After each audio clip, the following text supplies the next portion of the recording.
Greetings. Today, let us talk about registering a political party. In India, where many communities, many languages, and many cultures live together, political parties they help bring people's voices to the center of power. They are the platforms through which citizens can participate in shaping the future of our nation.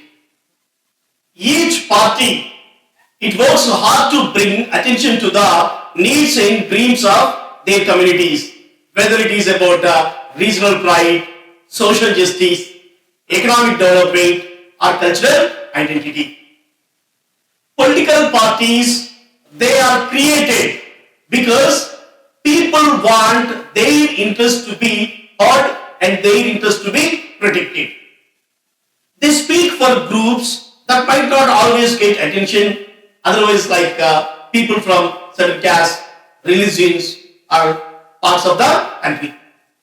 They are also competing elections to form governments so they can make laws and policies that help improve the lives of our citizens. Through their efforts, parties bring about changes in society and the economy, tackling issues like poverty and inequality. We see how parties influence the course of our nation every day. Some parties like the Indian National Congress, they have played a historic role leading India to freedom and working hard to build a modern nation with programs for rural employment and social unity. Other parties like Bharatiya Janata Party, they have introduced reforms that boost our economy, healthcare, and infrastructure, reaching millions across the country. Then parties like Telangana Rashtra Samiti, TRS, YSR Congress Party, YSRCP, and Televisham Party, TDP, DMK, AIDMK, BSP, JDU, JDS, RJD, SP. These parties they represent different regions, different ideas, and different hopes of millions of people. The Aam Aadmi Party changed governance in Delhi by focusing on education and healthcare for the common people. Parties such as the DMK, TMC, they have championed social justice and they helped uplift marginalized communities. The Communist Party of India, Marxist, they brought important land reforms. They brought important land reforms and healthcare improvements to rural India. These examples, they show us that political parties, they are not just groups competing for power. They are the voices of our people, shaping our laws, shaping our policies, and shaping our progress. This is why registering a political party properly, it is so important. It gives them the official status to represent citizens and make a difference through democratic means. When they register with honesty and respect for the law, they become a trusted part of our democracy. And as citizens, we benefit when parties work openly and fairly to serve the nation. So, when someone decides to register a new political party in India, they must first formally apply to the Election Commission of India. This application must be filled in a special format called Annexure 1, which is the official form titled Pro forma of application for registration as a political party under section 29A of the Representation of the People Act 1951. This is not just an ordinary form. It is the first official request made to the Election Commission showing that the group is ready to enter the democratic space with seriousness and with responsibility. In this form, they must begin by addressing the Secretary of the Election Commission of India, located in New Delhi. They must clearly state that They must clearly state the name of their party and request that the party will be registered under section 29A of the Act. This section of the law is very important because it provides the legal backing for the election commission to recognize political parties. They must also include both the basic information required by the Act and the additional information mentioned in a special order called the Registration of Political Parties Order 1992. This application, it is very detailed and must be filled with complete honesty and accuracy. First, they have to mention the full name of the association or the body that wants to be registered as a party. Then they must give the name of the state where the head office of their party is located. It is also necessary to provide a full postal address where the commission can send letters and official communications. Without this, the election commission will have no way to contact them, which could create unnecessary delays or complications. Next, they need to give the names of key office bearers. They have to give the names of key office bearers of the political party, proposed political party. This includes the president, secretary, treasurer, and any other leaders who are officially part of the party's main structure. These names are essential because these individuals, they are responsible for managing the party and speaking on its behalf. The election commission, it must know who is accountable for the party's functioning. They also have to provide the total numbers of party members. If their party has different categories of members, such as primary members, associate members, and executive members, they must mention how many people fall into each category. This helps the commission to understand the party's size and party's structure. Another important detail is whether the party has any local units or branches, and if so, at what level, whether they are active in villages, whether they are active in towns, districts, or state level. This shows the party's grassroots presence and how widely it has been organized across the country or within a particular region. They must also mention whether any of their members are currently part of the parliament or any state legislative assembly or any state legislative council. If they do have such members, then they must mention how many and in which legislative bodies. This helps the commission to understand whether the party already has some influence or presence in the political system, or if it is starting completely fresh. Then they need to state the exact date when their party was formed. This date is very important because the law gives them only 30 days from the date of formation to submit their application for registration. If they miss this deadline, 30 days deadline, the application will be rejected for being late, as mentioned in section 29A to B of the Act. All this information must be typed clearly and completely in the Annexure 1 form.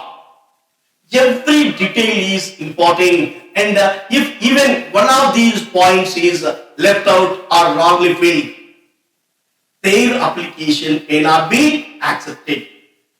This is why it is our responsibility to advise anyone who is applying to be very careful and sincere while filling this form. After all, registering a political party, it is not just a legal process. It is a commitment to the people, to our constitution, and to our democracy. Those who take this step, they must show that they are truly ready to serve our nation with integrity, discipline, and dedication. When someone wishes to register their political party in India, they must also explain. They must also explain clearly what their party stands for, what it wants to achieve, and how it plans to serve the people. That is why, along with the main application form, they are required to provide additional details as laid out in a special government order called the Registration of Political Parties, Furnishing of Additional Particulars Order 1992. These additional particulars, they help the election commission to understand whether the party has a serious and meaningful purpose and whether it is ready to play a responsible role in our democracy. One of the first things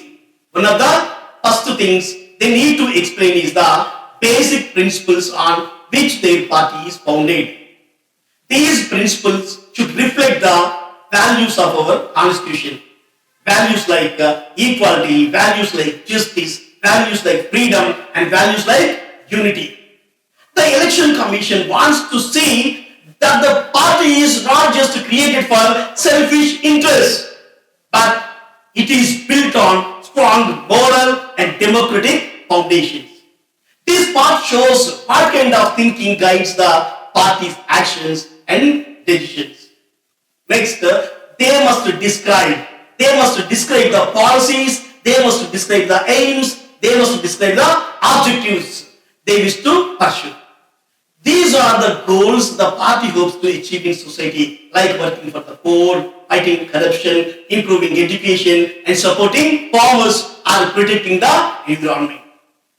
This part of the application, it helps the commission and the people to understand what the party is trying to do for the betterment of our nation. After that, they need to give a clear picture of their programs and their activities.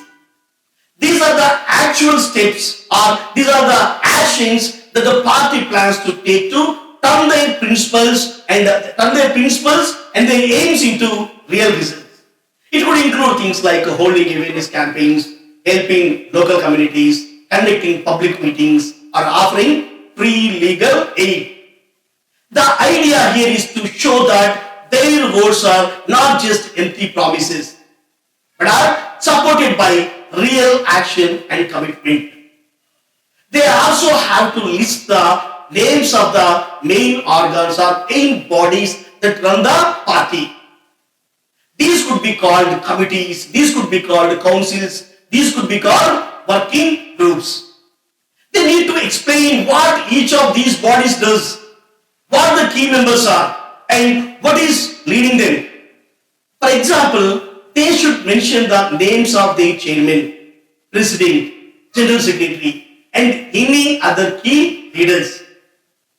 This helps the election commission to know who is in charge and who will be responsible for what. Another important point is the relationship of the party with the voters. They need to show that their party actually has some connection with the people and that it is not just an imaginary or paper organization. If they can, they should give proof like records of public meetings, support letters, membership lists, or media coverage that shows they have real supporters and they have already started reaching out to the public. This helps to prove that their party is rooted in the people's concerns and not just formed for formality. All of this information, it must be prepared carefully and enclosing along with the application. All of this information, it must be prepared carefully and enclosing along with the application. They also have to include a complete checklist which helps the commission quickly verify if all the required documents and if all the required details they have been submitted or not. This checklist checklist is very important, because if anything is missing or if anything is wrongly filled, the application may not even be considered. To make sure everything can be tracked smoothly, the application must also provide a working mobile number and an email ID of the political party. This is important because if these contact details are not provided, the election commission will not be able to give updates or share the status of the application. This could lead to unnecessary delay.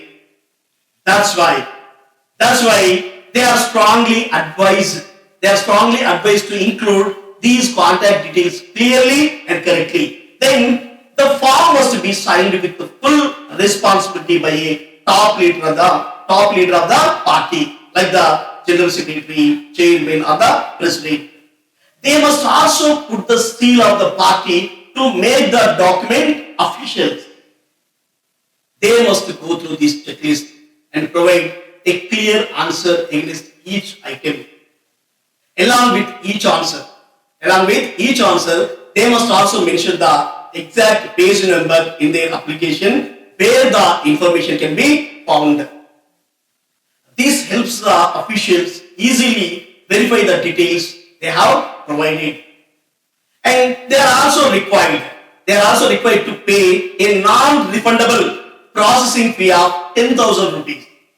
This amount must be paid through a demand draft (DD) drawn in favor of the Under Secretary, Election Commission of India, New Delhi. Without this fees, their application will not be processed. Another important requirement is the constitution of the political party. This document must be neatly typed and neatly printed. It must include a very specific sentence exactly as it is written in the law. This sentence says that the party shall bear true faith and allegiance to the Constitution of India as by law established, and to the principles of socialism, secularism, and democracy, and would uphold the sovereignty, unity, and integrity of India. This is not optional. Without this statement, their party cannot be registered. In addition to this, the constitution of the party must also include details about internal democracy. That means the rules must clearly explain how the party will conduct elections for various positions, how often these elections will happen, what the powers and responsibilities of each office bearer are, and how decisions are made inside the party. There must be information about the executive committee or executive council and how those members will be selected. These rules should also talk about what happens if the party wants to merge with another party, or make changes to its constitution, or take disciplinary action against its members. There must be clear rules about membership. The party should be open to all adult Indian citizens without any discrimination. To show that their party is genuine, they must also submit proof that they have at least 100 active members. These members must be registered voters. To prove this, they must either submit a certified extract from the electoral rolls or photocopies of their voter ID cards. These documents must be attested by a gazetted officer or a notary lawyer. The members must include the main office bearers and people from key decision-making bodies like the executive committee. Additionally, they need to submit affidavits. The president or general secretary of the party, they must submit one main affidavit confirming that none of their members belong to any other registered political party. Also, at least 100 members must individually submit their affidavits stating that they are registered voters and not members of any other political party. These affidavits must be sworn in front of a first class magistrate or a notary and should be on a stamped paper at least 2 rupees value. They must also submit a full list of office bearers and members and all the documents, voter IDs, electoral rolls and affidavits. They must be arranged in the same order as in the list. If the party has a bank account, or a permanent account number, PAN card, those details must be included. The party must have a proper office. For this, they must submit a no objection certificate (NOC) from the owner of the building where the office is located. They must also provide proof of ownership such as house tax receipt or property registration papers.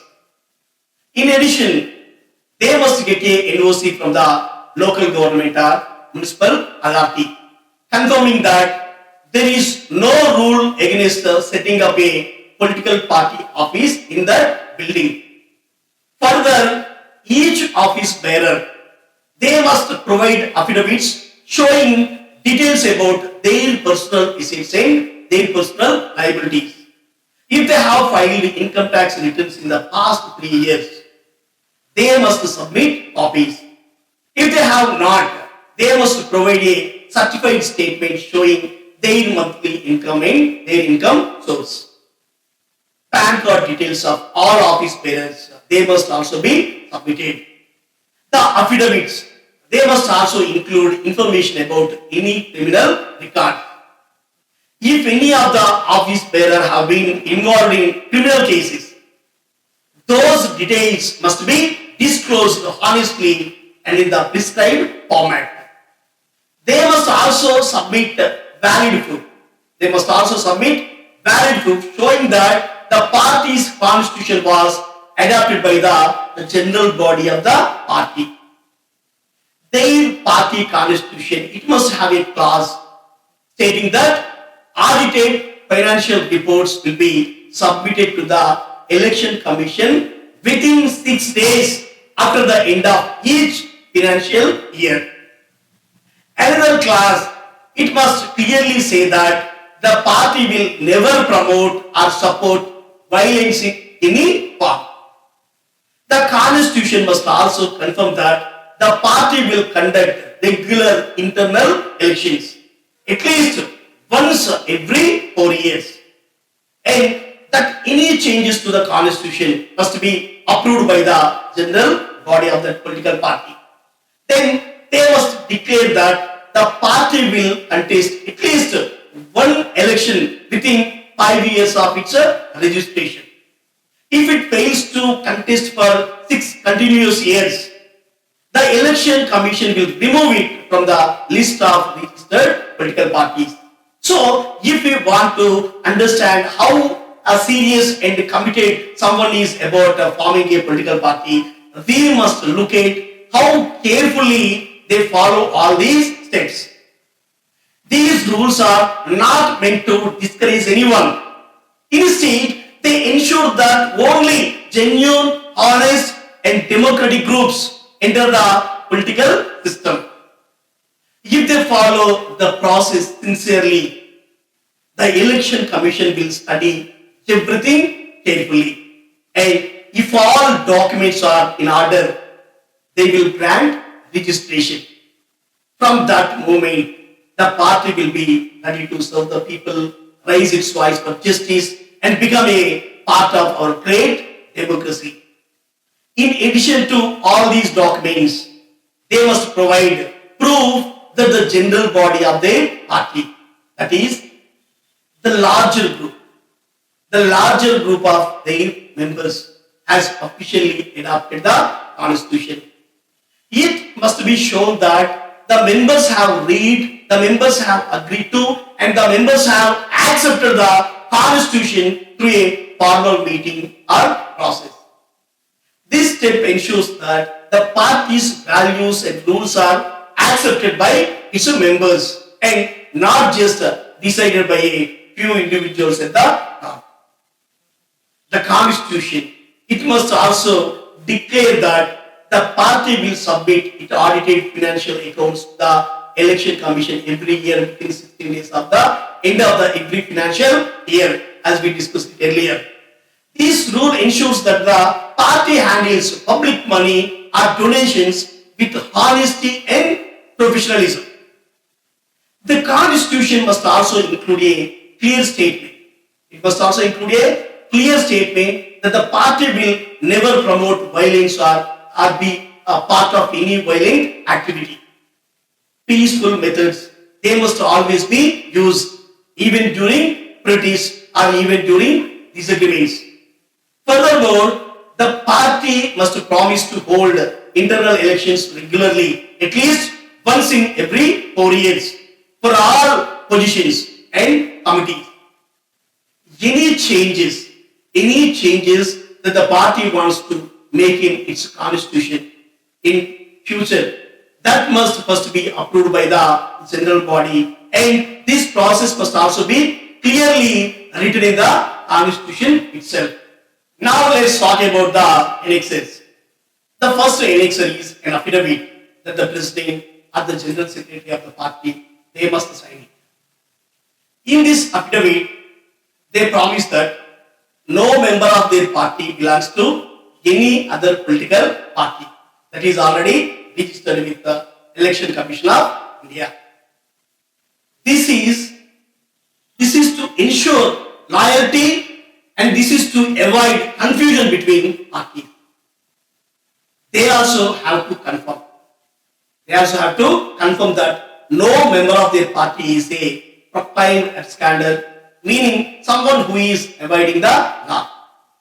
They must also confirm that all the members who have sworn to be part of their party, they have the personally signed or put their thumb impression on their affidavit in front of the notary or magistrate.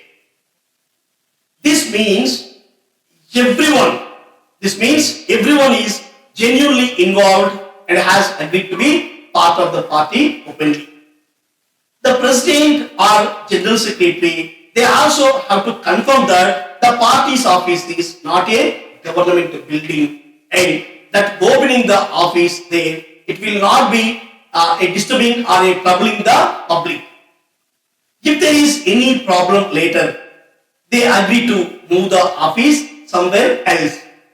Then they declare that everything they have said in the affidavit is true, and they have to accept responsibility for it.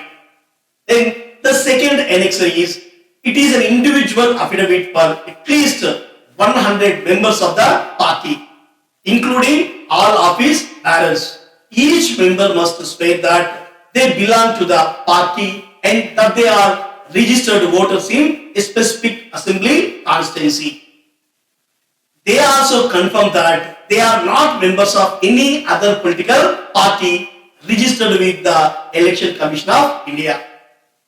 Then this helps to prove that the party has real supporters. And that these supporters are loyal only to this party. Each member also promises that the information they give is true. And the third and the fourth annexes, they relate to affidavits signed by the office bearers, such as the president, vice president, and general secretary, president. Then one affidavit, it requires them to declare all the assets, all the liabilities of the party. This means they have to list all the money, property, and debts the party owns or the party owes. This is important because transparency about the party's financials helps build trust with the public and the government. The other affidavit, it asks the same office bearers to declare whether they have any criminal background or not. This ensures that the leaders of the party, they are law-abiding citizens and honest citizens. The Election Commission, it wants to know this so that political parties are led by people with good character. All these affidavits, they are part of the legal process under section 29A of the Representation of the People Act 1951. This law sets the rules for how a political party should be registered, and these affidavits are proof that the party follows these rules. By preparing and submitting these affidavits carefully, they show that their party is real and their party is honest and their party is respectful of the law. This helps them become officially recognized by the Election Commission of India and participation in the elections. Then, for us as citizens, this process ensures that political parties are transparent, trustworthy, and serious about serving the people. Finally, let us see political parties in India that started small and eventually became major players on the national stage. This will help us understand how these rules and conditions, they are not just theoretical, they are very real and they shape our democracy every day. Sometimes we may wonder what it really takes for a party to be recognized as a state party or even rise to become a national party. The Election Commission of India, it has laid down very clear rules for this to become a national party. So, let's see. These rules are like stepping stones for any political group that wants to grow and make an impact. Let us begin with the state parties. To become a state party, a political group needs to fulfill at least one of several conditions. For example, if a party gets at least 6% of the total votes in a state's legislative assembly elections and also wins at least 2 assembly seats, it qualifies. It qualifies. Another way is the party gets 6% of the local votes in Lok Sabha elections from that state and wins 1 Lok Sabha seat.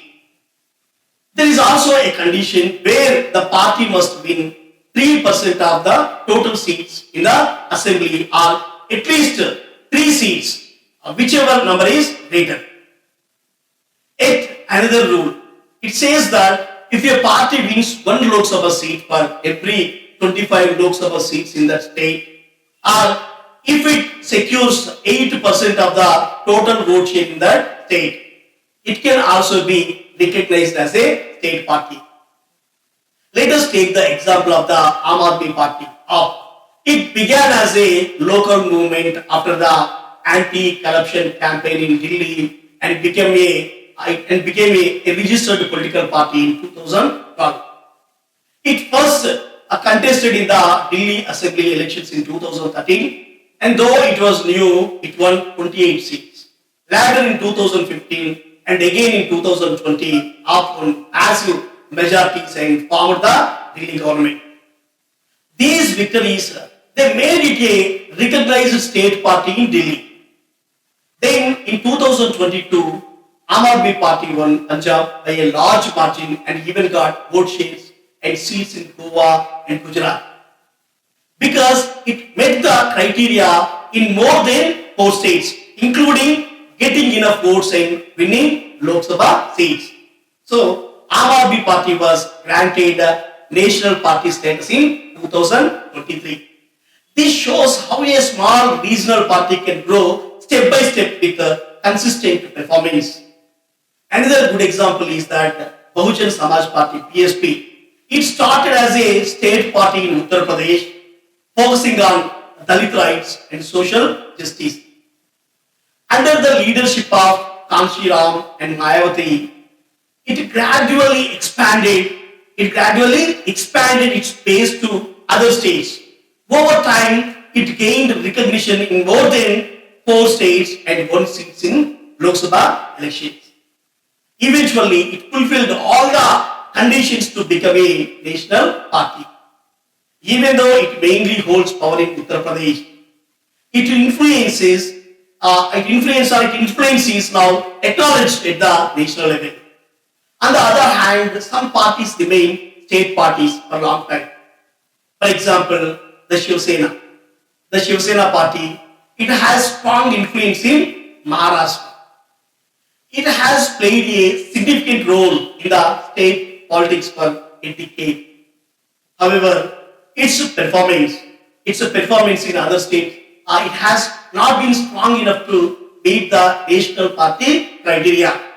So it continues to remain a state party despite being a major force in one state.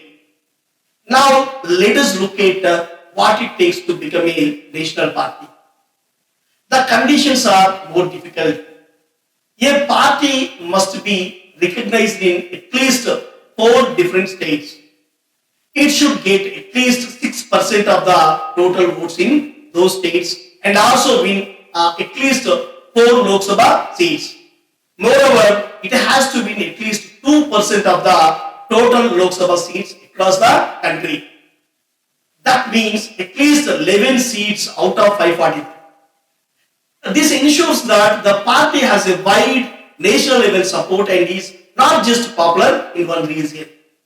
So, what is the advantage of all this, whether local, regional party or a national party? Why should a party go through the trouble of registering and getting recognized? The truth is, registering a political party with the election commission is not compulsory, but it brings many benefits. It brings many benefits. One major benefit is the election symbol. Even party gets a unique symbol once it is registered. For example, the BJP has the lotus, the Congress has the hand, the Trinamool Congress has the grass and flowers, and so on. These symbols, they are very important. These symbols are very important, especially for rural voters who may recognize symbols more easily than the names. Another big advantage is that recognized state and national parties, they need only one proposer while filling nomination papers for elections. This saves time and this saves effort during the election process. They also get dedicated time. They also get dedicated time slots on Doordarshan, All India Radio to share their vision and plans with voters. These media platforms, they help reach even the most remote corners of the country. However, even though parties can send star campaigners, the election commission does not provide any money for their travelers stay. That expense must be covered by the party itself. All of this is supervised and regulated by the Election Commission of India, which is fully independent and constitutional body. It was established on January 25th, 1950, and its powers are mentioned in articles number 324 to 329 of the Indian Constitution. The Election Commission is in charge of conducting fair and transparent elections at the state and national levels. For local elections, like municipal or panchayat elections, each state has its own state election commission. So, when we talk about forming a political party in India, we must remember that it is not just a simple process of getting together with the friends and choosing a name. It involves legal documents. It involves legal documents. It involves public support, and it involves consistent performance in elections. It is a serious responsibility that affects the future of our democracy. Therefore, if you are someone with a passion for change, if you believe in a cause, and if you want to serve the people, consider getting involved in this process.